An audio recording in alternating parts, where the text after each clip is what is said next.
اسی طرح سے یہ امت قیادت کے لیے پیدا کی گئی ہے، امامت کے لیے پیدا کی گئی ہے، لہذا امت کے لیے ضرورت ہے کہ آپ امتوں کے اور قوموں کے امام بن سکتے ہو، لیکن شرط ہے کہ اپنے اندر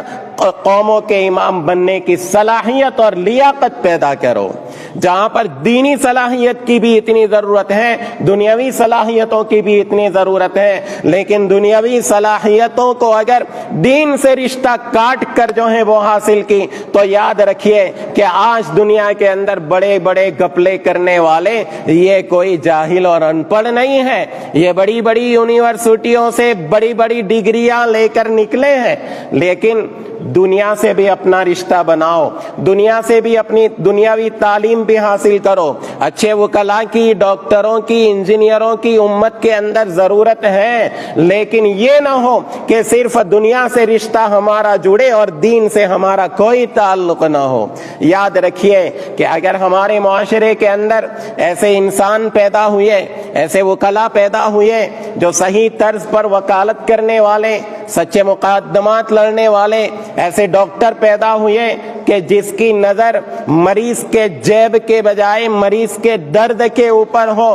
قوم کے ایسے رہنما پیدا ہوئے کہ جن کے سامنے اپنی مفاد پرست نہیں قوم کی مفاد پرستی ہو، اگر امت کے اندر دین کے ساتھ ساتھ دنیا کے ساتھ ساتھ امت کا یہ دینی مزاج بن گیا تو انشاءاللہ یہ امت قوموں کی قیادت کر سکیں گے۔ اور میں یہ بات بھی کہا کرتا ہوں کہ آپ تو لوگوں کی امامت اور قیادت کے لیے نکالے گئے ہو، یاد رکھیے آپ اس لیے نکالے نہیں گئے کہ آپ اپنی ضرورتیں دوسروں کے سامنے پیش کریں، ہمارا یہ کام کر دیجئے، ہمارا یہ کام کر دیجئے، ہمارا یہ مسئلہ حل کر دیجئے۔ اپنے اندر وہ صلاحیت پیدا کرو کہ آپ لوگوں کی ضرورت بن جائے، لوگ آپ کے سامنے جو ہیں وہ آئے، آپ کے مجبور ہو کر آئے کہ ان کے بغیر ہمیں چارہ کار جو ہے وہ نہیں بنے گا۔ جہاں امت کے اندر آج تانا دیا جا رہا ہے کہ بھئی یہ پنچر بنانے والے، محترم دوستوں اور بزرگوں، آپ پنچر بنانے کے لیے نہیں بنائے گئے، آپ قوموں کی قیادت بنانے کے، قوموں کے قائد بننے کے لیے اور میزائل مین بننے کے لیے جو ہیں وہ پیدا کیے گئے ہو، امت کے قیادت کے لیے جو ہیں وہ پیدا کیے گئے ہو، لیکن شرط ہیں کہ آپ اپنا رشتہ اپنے خدا سے جوڑے رکھے۔ علم کے رہ بحق نہ نمایت جہالت است، وہ علم جو اللہ تک نہ پہنچائے وہ علم کہلانے کے لائق نہیں، وہ جہالت ہے۔ ہاں اگر اللہ کے نام کے ساتھ جتنے بھی علوم پڑھے جائیں گے، خدا سے رشتہ جوڑنے کے ساتھ جتنے بھی علوم پڑھے جائیں گے، جب رشتہ خدا کے ساتھ جڑے گا تو پھر یہ علوم ہمارے لیے مفید ہوں گے۔ اسلام نے چاہے دنیاوی علوم ہو لیکن وہ نافع ہو، اس کی نفی نہیں کی، اس کو حاصل کرنے سے منع نہیں فرمایا۔ حضور اکرم صلی اللہ تعالی علیہ وسلم نے اپنی دعا کے اندر فرمایا اللہم انا نسألک علما نافعا، کہ اللہ پاک ہم آپ سے علم نافع کا سوال کرتے ہیں۔ علم نافع تو چاہے دینی ہو دنیاوی ہو، یہ انسان کے لیے بڑی پونجی ہو۔ قرآن کریم کے اندر لیکن سب سے پہلی جو آیت نازل ہوئی، اقرا کا حکم جو آیا، اقرا بسم ربک الذی خلق، پڑھیے اس خدا کے نام سے، علم حاصل کیجئے اس خدا کے نام سے جس نے تمام مخلوقات کو بنایا۔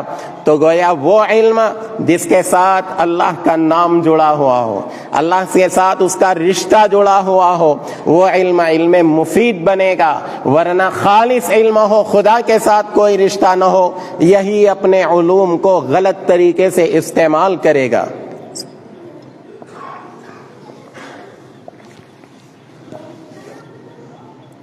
تو خیر دوسری بات جو مجھے عرض کرنی تھی قرآن کریم کے متعلق،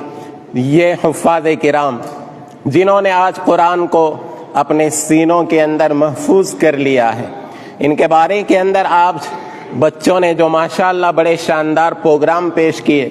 ان میں حضور اکرم صلی اللہ تعالی علیہ وسلم کا یہ فرمان آپ نے سنا ہوگا، جو حدیث حضرت علی ابن ابی طالب رضی اللہ تعالی عنہ کی میں نے آپ کے سامنے پڑھی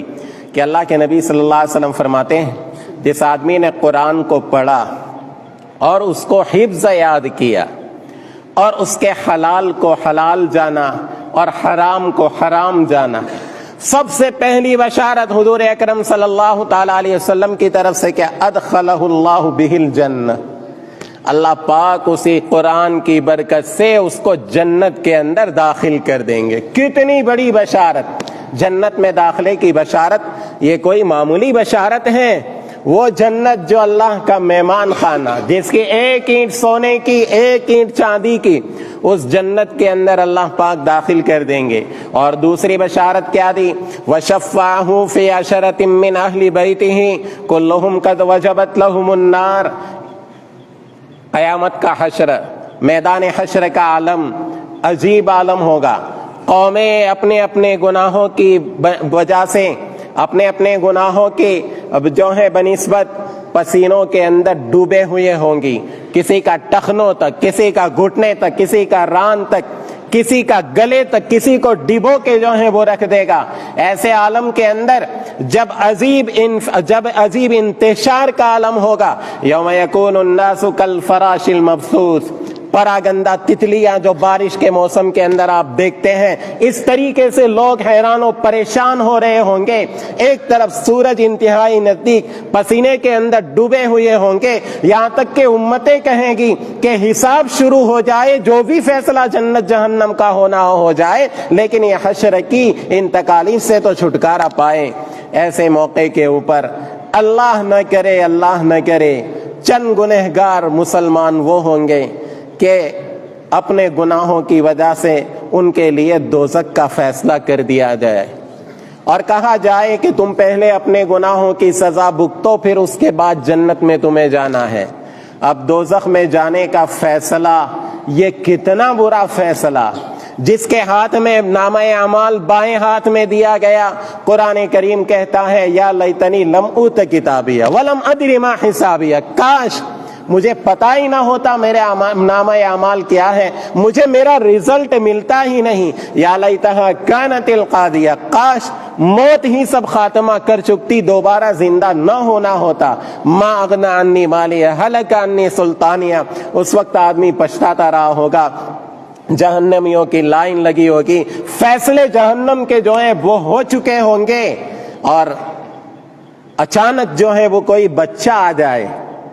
آپ کے پاس، خدا نخواستہ ہم میں سے کسی کا فیصلہ ہو جائے، اللہ ہم سب کی حفاظت فرمائے۔ اللہ اس قرآن کی اور رسول صلی اللہ تعالی علیہ وسلم کی برکت سے ہم سب کا دخول اولی کا اللہ فیصلہ فرما دے۔ لیکن خدا نخواستہ کسی امتی کا فیصلہ ہوا، تمہیں دوزخ کے گناہوں کی سزا بھگتنے کے بعد جانا ہے، اور جہنمیوں کی لائن لگ جائے، اور ایسی لائن لگ جائے مایوسی کا عالم ہو، اور اس وقت آدمی تمنا کرے کاش موت آ جائے، کاش میں ہوتا پیدا ہی نہ ہوتا، کاش مٹی ہو جاتا میں۔ ایسے وقت کے اندر اچانک کوئی لڑکا آپ کا ہاتھ پکڑے،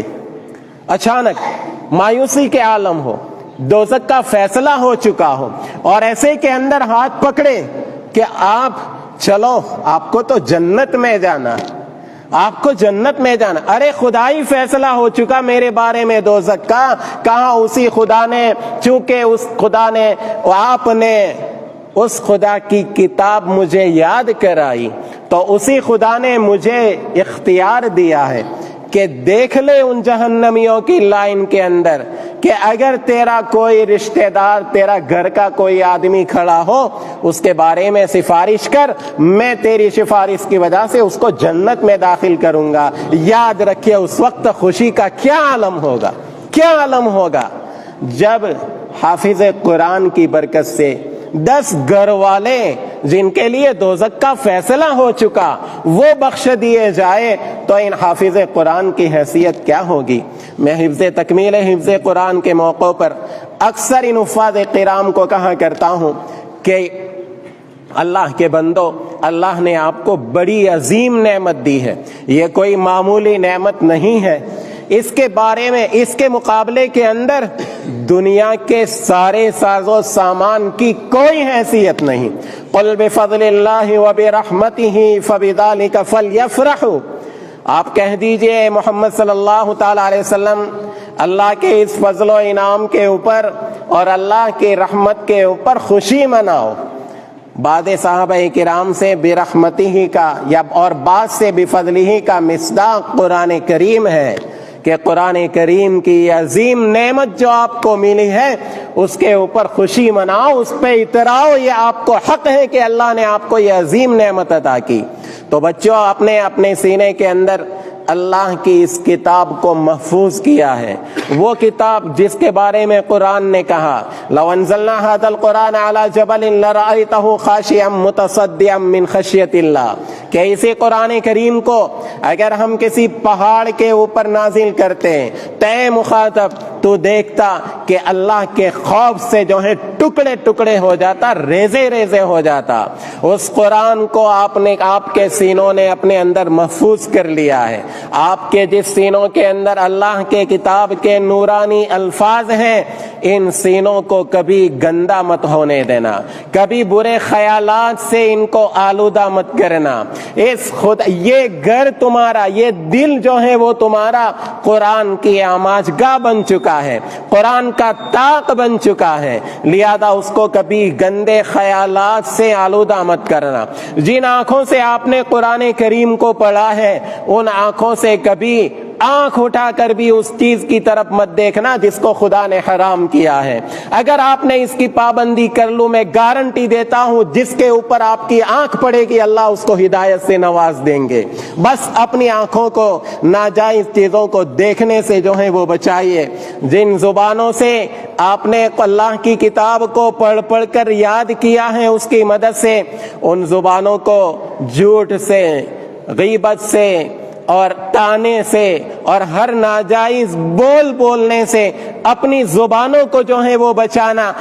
اللہ آپ کی زبان میں وہ تاثیر کرے گا کہ امت آپ کے بول کے اوپر کھڑی ہو جائے گی۔ بس ذرا آپ اس کو کر کے جو ہے وہ دیکھیے، آپ نے ایک عظیم نعمت حاصل کی ہے، آپ نے ایک عظیم مرتبہ جو ہے وہ حاصل کیا ہے۔ آپ نے پڑھ لیا کہ آپ کو قیامت کے دن کہا جائے گا کہ پڑھتے جاؤ اور چڑھتے جاؤ، جنت کے بلند درجات کو طے کرتے جاؤ۔ آپ اپنے منصب کو اور اپنے مقام کو جو ہے وہ پہچانیے کہ اللہ پاک نے کتنا عظیم منصب، کتنا اونچا مقام جو ہے وہ ادا کیا ہے۔ تو آپ سے یہ بات کہنا ہے اور آپ پورے مجمع سے جو ہے مجھے بات کہنا ہے، قرآن کریم کی وہ آیت کی نسبت جو میں نے آپ کے سامنے پڑھی مختصر طور پر، ان ھذا القرآن یہدی للتی ہی اقوم، کہ یہ قرآن وہ راستہ بتلاتا ہے جو اقوم ہے۔ اقوم یہ مبالغے کا صیغہ ہے، عربی زبان کا لفظ ہے۔ مفسرین اس کی تفسیر بیان کرتے، حضرت مفتی شفیع صاحب رحمۃ اللہ علیہ کہتے ہیں سبیل اقوم کسے، سبیل کے معنی راستہ، سبیل اقوم، اقوم راستہ کسے کہتے ہیں؟ سبیل اقوم ایک تو اسے کہتے ہیں کہ جس میں تین باتیں موجود ہوں۔ ایک تو یہ کہ مقصود تک پہنچانے والا ہو، جس منزل کی آپ کو تلاش ہو وہ منزل تک پہنچانے والا ہو، اور دوسرا یہ کہ وہ راستہ مختصر ہو۔ وہ راستہ کیسا ہے؟ مختصر ہو۔ اور تیسرا وصفہ اس میں یہ ہونا چاہیے کہ وہ راستہ ہر قسم کے خطرات سے مامون ہو۔ قرآن اللہ پاک نے مومنوں کی منزل آخرت، مومنوں کی منزل خدا کی رضا، مومنوں کی منزل اللہ کی جنت، مومنوں کا آخری ٹھکانہ اللہ کا مہمان خانہ، تو اللہ فرماتے ہیں ان ھذا القرآن یہدی للتی ہی اقوم،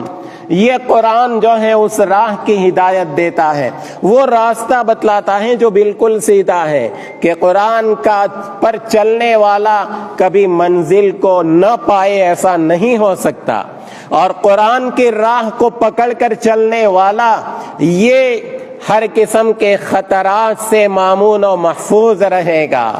اور اسی طریقے سے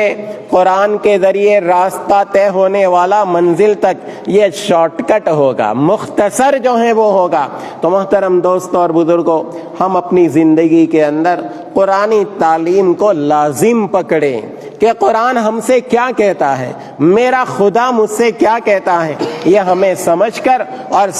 کر اس پر عمل کرنے کی کوشش ہونی چاہیے۔ قرآن کریم کے اندر ایک آیت ہے وقال الرسول یا رب ان قوم اتخذوا هذا القرآن مہجورا، کہ قیامت کے دن اللہ کے رسول صلی اللہ تعالی علیہ وسلم بارگاہ الہی میں شکایت کریں گے کہ اے پروردگار، میری اس قوم نے اس قرآن کو چھوڑ رکھا تھا۔ حضرت مفسرین کرام لکھتے ہیں کہ جس طریقے سے رسول اکرم صلی اللہ تعالی علیہ وسلم قرآن کا انکار کرنے والوں کی شکایت کریں گے کہ انہوں نے مانا نہیں، اسی طریقے سے یہ شکایت ان کے حق میں بھی ہوگی جنہوں نے قرآن کو پڑھا نہیں، جنہوں نے قرآن کو سمجھا نہیں، یا سمجھا لیکن سمجھ کر اس پر عمل کیا نہیں۔ گویا حضور اکرم صلی اللہ تعالی علیہ وسلم کہ جن کی سفارش کے ہم محتاج ہیں، یہی حضور اکرم صلی اللہ تعالی علیہ وسلم کل بارگاہ الہی میں ہماری شکایت کرنے والے ہو جائے تو یاد رکھیے کہ پھر ہمارا ٹھکانہ کیا ہوگا۔ لہذا اس قرآن کا حق ہے کہ اس کو پڑھا جائے، اس قرآن کا حق ہے کہ اس کو سمجھا جائے، اور اس قرآن کا حق ہے کہ اس کو سمجھ کر عمل کیا جائے۔ ہم نے قرآن کا یہی حق سمجھ لیا ہے صرف کہ بھئی صرف پڑھ لو،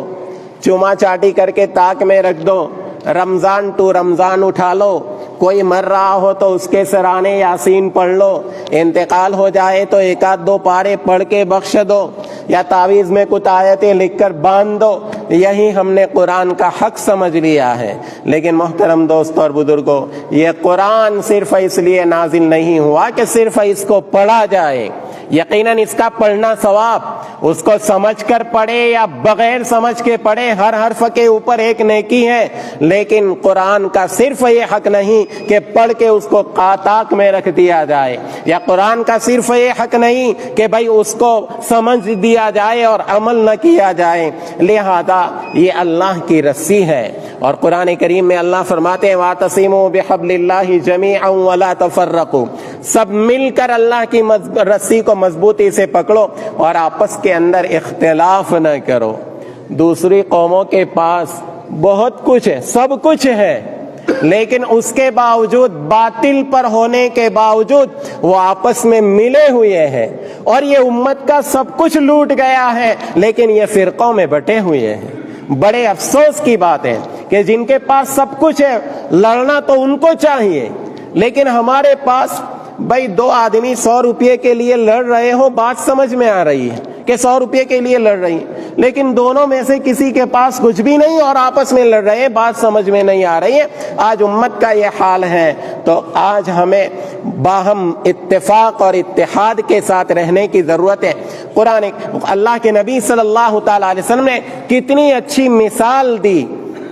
مثل المؤمن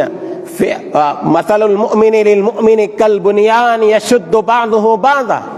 آپ نے پوری امت مسلمہ کو ایک عمارت کے ساتھ تشبیہ دی۔ یہ عمارت جو بنی ہوئی ہے، اس کے ایک کھمبے کو 10 آدمی 50 آدمی مل کر بھی ہٹانا چاہے ہٹا نہیں سکتے اپنی جگہ سے۔ یہ ہے کیا؟ اس میں ریت کے ذرات ہیں، بالو ہے، کپچی ہے، سیمنٹ ہے۔ سیمنٹ کی ایک چپٹی لے آپ، پھونک مارے اڑ جائے گا، بالو کی ایک چپٹی لے پھونک مارے اڑ جائے گا۔ اس میں لوہا سلیے کو ہاتھ میں لے کر آپ اس کو فولڈ کر سکتے ہیں، موڑ سکتے ہیں، لیکن یہ سب جب آپس کے اندر مل گئے تو بلڈوزر کے بغیر اس کو ہلایا نہیں جا سکتا۔ تو امت مسلمہ کو کہا کہ اگر آج سب مل کے جو ہیں وہ کیا ہے رہے، تمہاری مثال تو عمارت کی سی ہے کہ ایک ایک ذرہ اگر بن جاؤ گے تو ہوا کے جھونکے تمہیں اڑا لے اڑیں گے، لیکن اگر سب آپس کے اندر اگر متحد ہو گئے، دنیا کی بڑی طاقت تمہیں ٹس سے مس نہیں کر سکتی۔ اللہ پاک ہم سب کو عمل کی توفیق نصیب فرمائے، اس قرآن کی تعلیمات پر عمل کرنے کی توفیق نصیب فرمائے، اور حضور صلی اللہ تعالی علیہ وسلم کے جتنے حقوق ہیں ان حقوق کے اوپر عمل کی توفیق عطا فرمائے۔ مبارکبادی کے قابل ہیں یہ طلباء، ان کے والدین اور ان کے رشتہ دار، اور خاص کر کے اس مدرسے کے منتظمین اور اس کے اساتذہ کہ جنہوں نے ان ذروں کو ہیرا بنا کے آپ کے سامنے پیش کیا۔ اللہ سب کی کوششوں کو کامیاب فرمائے۔ جنہوں نے ہمت افزائی کے لیے انعام دیے، اللہ ان کے ہدیوں کو بھی اور ان کے سوغات کو بھی اللہ پاک قبول فرمائے، اور اللہ پاک مرتے دم تک قرآن کو ان کے سینوں کے اندر محفوظ رکھے۔ اس ادارے کو اللہ پاک دین دونی رات چوگنی ترقیات سے مالا مال فرمائے۔ آپ لوگوں نے مجھے برداشت کیا، جزاکم اللہ۔ کہنے میں کوئی بات ایسی ہو گئی جو آپ کو بری لگی ہو تو میں دل سے معافی چاہتا ہوں، انسان ہوں، خطا ہو سکتی ہے، دل سے معافی چاہتا ہوں، معاف فرمائیں۔ اللہ ہم سب کو مل جل کر رہنے کی توفیق عطا فرمائیں۔ وآخر دعوانا الحمد